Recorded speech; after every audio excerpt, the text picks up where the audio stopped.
Welcome to This Explainer. Today, we're diving into a framework that absolutely flips the script on how we view our deepest inner conflicts.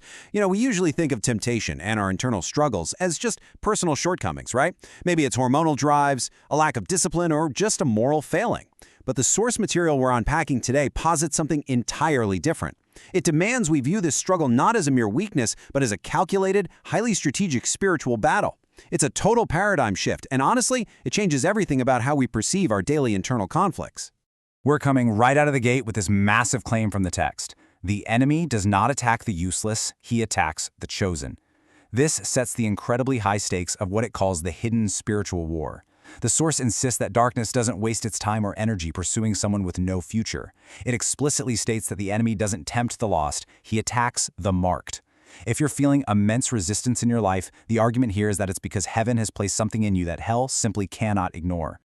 So to really grasp this, we have to embrace that core paradigm shift. We're moving completely away from the left side of this equation, viewing temptation as just a physical or psychological issue, blaming hormones, past trauma, or a lack of personal willpower. Instead, the source frames it strictly through the lens on the right as a highly targeted spiritual attack.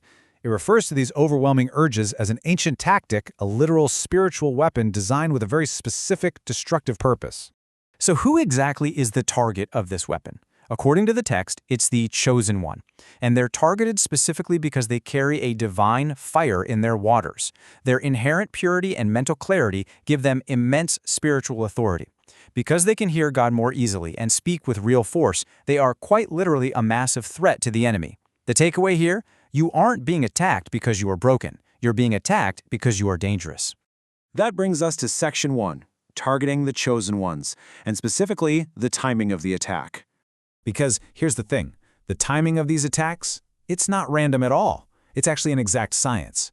The source argues that these temptations strategically hit just when a person is on the verge of a major spiritual breakthrough. Think about it.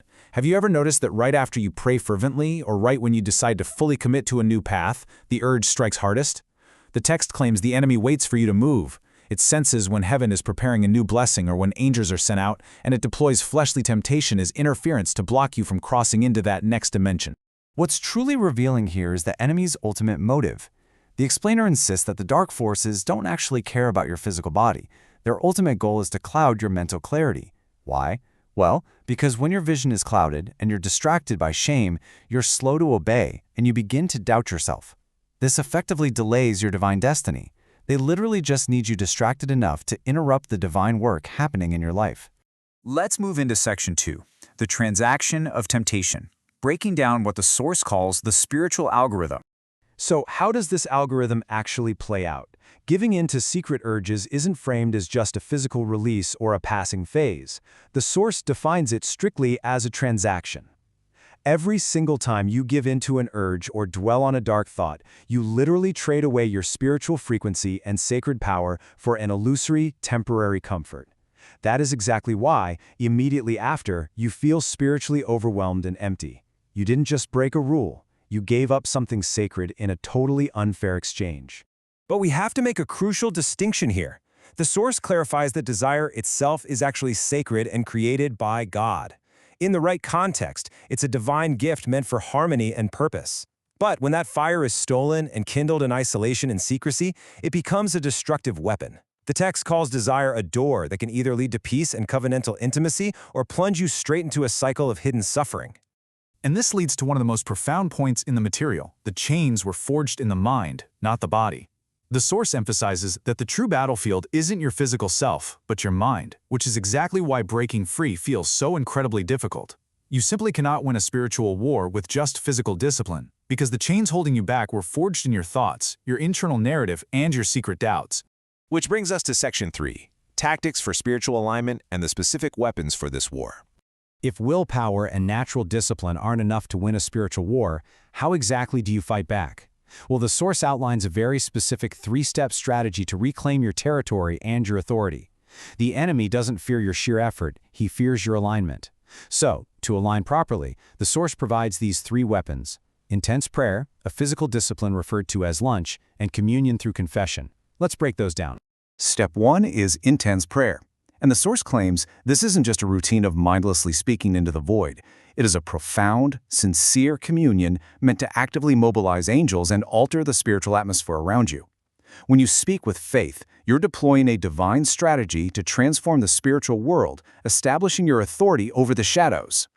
Step 2 is a fascinating tactic the source literally refers to as lunch. Yes, lunch. It represents a physical discipline meant to interrupt the flesh. By engaging in this physical interruption, the text says you soothe the noises of the flesh and awaken the voice of the spirit. It's basically a way of telling your body that it has lost control, proving your alignment and affirming to the heavens your readiness to ascend to the next level. Finally, step 3 is confession. The source strongly urges opening up to others, explaining that shame always leads to isolation, and isolation is fertile ground for the enemy. He wants you silent and hidden. By exposing your struggle and opening up to someone, you completely destroy the enemy's power. You disarm their most formidable weapon, secrecy. When the struggle is brought into the light, it instantly loses its grip on your mind. This all builds up to Section 4, awakening your divine authority and shifting that internal narrative. As we reach the climax of this framework, we hit the ultimate core message: you are not weak. You are dangerous. The host in the source material constantly repeats this phrase to flip the viewer's self-perception, insisting that your struggle is actually proof of your immense power, not your failure. Think about it. Every temptation you endure means the enemy is studying you because of the weight you carry. Hell wouldn't send reinforcements for someone who isn't a threat. So instead of wallowing in guilt when temptation hits and believing the lie that you're completely lost, the source provides these specific declarations to assert your divine authority. It says to declare out loud, "I am new." Remind the enemy, "I have been set apart." And when the doubt tells you that you've gone too far, you reply, "Grace found me, mercy preserved me, and I rise again and again." This right here is how you fight with your mind. The source reframes the entire battle with this incredibly powerful question: what if what you consider your greatest weakness is actually your training ground? It suggests that the very desire that torments you today is destined to transform into a liberating spiritual tool. You aren't just fighting to survive. You're fighting so that once you cross the border into freedom, you can guide others out of the darkness. The source challenges its viewers to adopt this final mantra, and it's vital that you truly feel the weight of these words. My soul is not for sale. It's a powerful call to arms, urging you to claim your divine inheritance and definitively refuse to trade your destiny for temporary comfort. What once tried to destroy you will ultimately become the fuel that propels your destiny. As we wrap up this explainer, I want to leave you with this final thought to ponder regarding your own inner conflicts. If your deepest inner conflicts were actually signs of a greater calling, how would you fight the battle differently today? Consider how viewing your struggles not as moral failures, but through the empowering lens of spiritual authority might change everything. When you stop fighting with your body and start fighting with your mind, the cycle begins to break. The next time the internal battle begins, remember, you aren't fighting for your survival, you're fighting for your territory. Thanks for joining me.